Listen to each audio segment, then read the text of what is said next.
And welcome back to the Morning Blend. If you're looking to sell your home, there are a few things you can do to get top dollar without putting a strain on your budget.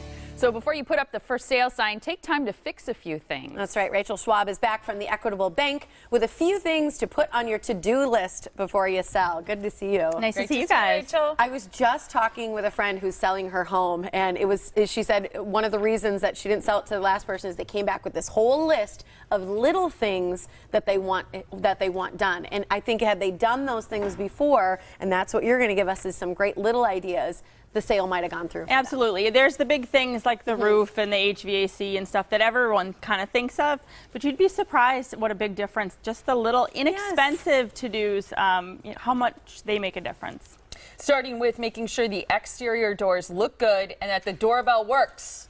Yes, yes. So your front door. So simple. Right? Make sure that the front door looks good. Make sure that there's not chipping paint and that the hardware on the door looks good. And if there's any glass, that it looks good, you know, on the door, it looks good, and side lights and everything. Make sure that that stuff is all in good repair. Make sure your doorbell works. Like, how often do you use your doorbell? Maybe if a Girl Scout comes to sell you cookies or something, you might notice it.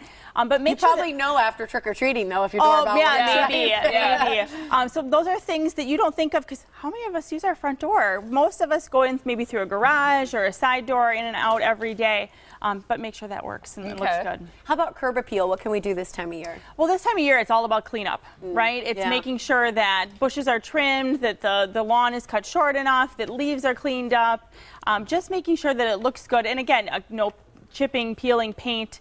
Today's going to be a really nice day. Can you believe you have to mow your lawn in the middle of November? Seriously. Right. But if you have, it's ridiculous. But you do. Great, but ridiculous. And it's supposed to be cold this weekend. So if you've got a couple little touch-up things that you need to do out in the yard, get out there and do it. Do it today. Hang those lights, too. Yes. You say make sure the floors are clean and in good repair. Absolutely. If you, regardless of what your floor is, whether it's wood, tile, carpet, make sure that it looks good, because when someone walks in, that's one of the first things that they're going to see and they're going to notice. So if you're looking at stained, worn, dirty carpeting or tiles that are broken, things like that, have that taken care of. If you can do it yourself, great. If not, hire a professional. That's not a terribly expensive fix, and it makes a big, big difference.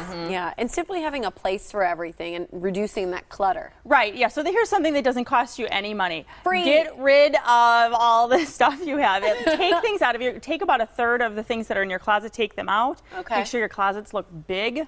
Oh, good and idea. if you have collections, you know, the teapot collection or your whatever it is, it's adorable, you love it, you treasure it, that's great. Put it away and treasure it in your new home. Because it makes it look cluttered, whether it's you know, this wonderful expensive collection or not. It's just when things don't have a place, then people start to think like, oh, maybe this house doesn't have enough storage for me. Yeah. Yeah, and I think collections are neat to us because They they're are. personalized, but to other people they're like, why are they collect too personal? this? Right. Yeah, it's very personal, and we've talked before about removing personal effects and stuff when you're getting ready to show your house. Because you want someone to see that their personal stuff. Yes, you want them to be able to think, oh, that would be a great place for my collection of whatever, mugs or... So along with having a place for everything, it's making sure the house shines with some finishing touches that make it look kind of complete, right? Right. So maybe a bathroom renovation isn't in your budget, but what you can do is you can replace faucets, you can replace hardware. If you've got an old mirror, maybe replacing that. Make things look shiny and new, and you'd be surprised what a difference that makes. Yeah. Sometimes just like removing stuff off that bathroom counter. Oh, yeah.